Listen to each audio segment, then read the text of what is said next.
Hi! Welcome to Andhraprabha. నా పేరు సాయి. ఈరోజు మనతో విజయవాడ తూర్పు నియోజకవర్గ వైసీపీ ఇన్ఛార్జ్ దేవినేని అవినాష్ గారు మనతో ఉన్నారు. ఆయనతో మాట్లాడదాం. వైనాట్ 175కి సిద్ధం అంటున్నారు. టీడీపీ, జనసేన, బీజేపీ అందరూ కలిసొస్తున్నారు. మరి ఈ గెలుపు అంత ఈజీ అనుకుంటున్నారా సార్? మేము దమ్ముగా, ధైర్యంగా 175కి 175 వైఎస్ఆర్ కాంగ్రెస్ పార్టీ ఫ్యాన్ గుర్తుతో పోటీ చేసి గెలుస్తామని చెప్పని నమ్మకంతో మేము చెప్పుకోగలుగుతున్నాం. తెలుగుదేశం కానివ్వండి, జనసేన కానివ్వండి, బీజేపీ కానివ్వండి ఎన్ని స్థానాల్లో పోటీ చేస్తారు? వాళ్ళకి ఆ క్లారిటీ ఉందా? తెలుగుదేశం ఎందుకు పోటీ చేస్తుంది? జనసేన ఎందుకు పోటీ చేస్తుంది? బీజేపీ ఎందుకు పోటీ చేస్తుంది? దాదాపుగా 40-50 స్థానాల్లో తెలుగుదేశం పార్టీకి ఈ రోజుకి అభ్యర్థులు లేరు. ఈ రోజుకి 45 చరిత్ర గల పార్టీ అనుకున్న తెలుగుదేశం పార్టీకి ఈ రాష్ట్రంలో 40-50 స్థానాలకి సరైన అభ్యర్థులు లేరు. జనసేన పార్టీ తెలుగుదేశం పార్టీ కోసం పుట్టిన పార్టీగా ఈరోజు జనసేన పార్టీ ఉంది. మొన్నదాకా నరేంద్ర మోదీ గారిని నువ్వు నీ వైఫ్ని మోసం చేసావు, మీ ఇంట్లో వాళ్ళని మోసం చేసావు, నువ్వు తల్లిని చూసుకోవట్లేదు, నేను భువనేశ్వరి గారికి మొగుడిని, లోకేష్కి నాన్నే, దేవాంష్కి తాతనని చెప్పుకొని నరేంద్ర మోడీ గారిని వ్యక్తిగతంగా దూషించిన పార్టీ. అదేవిధంగా తిరుపతికి అమిత్ షా గారు కుటుంబ సమేతంగా దర్శనానికి వస్తే ఆయన మీద కోడిగుడ్లు టమాటాలు వేసిన పార్టీ తెలుగుదేశం పార్టీ. ఈరోజు మళ్ళీ వాళ్ళందరూ ఏకమవుతున్నారు దేనికోసం? 2014లో ఏకమయ్యి వీళ్ళందరూ గారా ఏ హామీలు అయితే ఇచ్చారో ఏ ఒక్కటని నెరవేర్చారా? ఆ రోజు కేంద్రంలో బీజేపీ ఉన్నప్పుడు కలిసికట్టుగా కేంద్ర మంత్రులుగా ఉన్నప్పుడు ఏ రోజన్నా ప్రత్యేక హోదా గురించి మాట్లాడారా?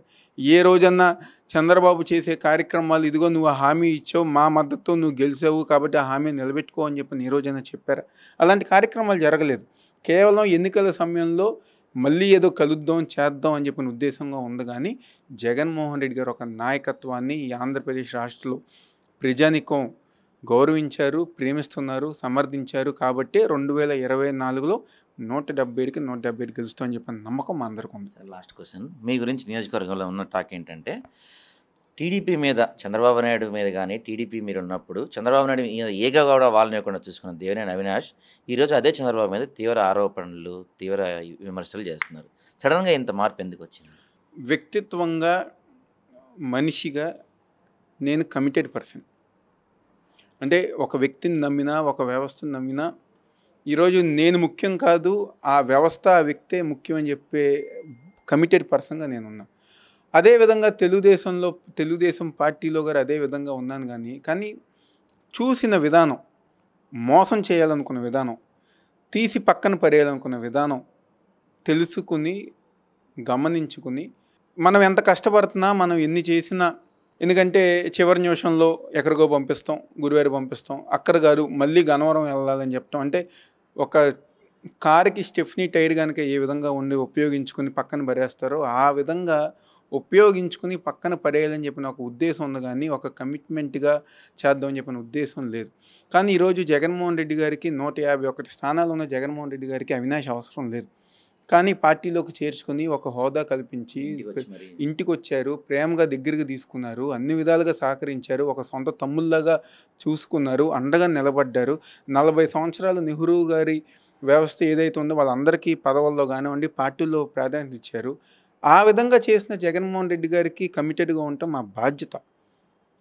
ఈరోజు కమిటెడ్గా ఉండి మోసం చేయాలనుకున్న చంద్రబాబు నాయుడు అయితే ఈరోజు పార్టీలోకి ఆహ్వానించి నమ్మకంగా అన్ని విధాలుగా సహకరించి మమ్మల్ని ముందుకు తీసుకెళ్తున్న నాయకుడు జగన్మోహన్ రెడ్డి గారు. కాబట్టి ఈరోజు జగన్మోహన్ రెడ్డి గారి మీద ఏగ వాలినా తట్టుకోలేము. అవన్నీ గారు కార్యకర్తలు సహా మేము అందరం ఎదురు తిరుగుతాం ఉంది.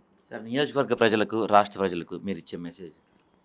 5 సంవత్సరాలు జగన్మోహన్ రెడ్డి గారు ఒక పరిపాలనలో మహిళలు కానివ్వండి, రైతులు కానివ్వండి, కార్మికులు, విద్యార్థులు, ప్రతి ఒక్కరు గారు అన్ని వర్గాల ప్రజానికం ఎంతో సంతోషంగా సంక్షేమ అభివృద్ధి కార్యక్రమాలతో ముందుకెళ్తాం గారు జరుగుతుంది. అలాంటి నాయకుడిని, అలాంటి దమ్మున్న నాయకుడిని మళ్ళీ మీ అందరూ ఒక మంచి మనసుతో, మంచి దీవెనలతో ఆశీర్వదించండి. తప్పకుండా రాబోయే మరొక 5 సంవత్సరాలు ఇదే విధంగా జగన్మోహన్ రెడ్డి గారు ప్రతి ఇంట్లో గారు సంతోషం ఇచ్చే విధంగా, ప్రతి ఇంట్లో అక్క చెల్లెమ్మలు వాళ్ళ కుటుంబాన్ని నిలబెట్టుకునే విధంగా మనందరికీ తోడుగా ఉంటారు, అండగా ఉంటారని చెప్పని ఈరోజు ఆ ప్రజానికి అందరిని గారు మనస్ఫూర్తిగా కోరుకుంటూ మీ అందరూ ఒక దీవెనలతో 2024లో రాష్ట్రంలో, అదేవిధంగా తూర్పు నియోజకవర్గంలో వైఎస్ఆర్ కాంగ్రెస్ పార్టీ జెండా ఎగరవేస్తామని చెప్పని మీ అందరూ ఒక ఆశీర్వాదం గారు కావాలని చెప్పని మనస్ఫూర్తిగా తెలియజేస్తూ సెలవు. సో ఇది దేవినేని అవినాష్ గారి మనోగతం. ఎలాగైనా విజయవాడ తూర్పు నియోజకవర్గంలో ఈసారి వైసీపీ జెండా ఎగరేస్తా అంటున్నారు. కెమెరామెన్ ప్రసాద్తో సాయి, ఆంధ్రప్రభ.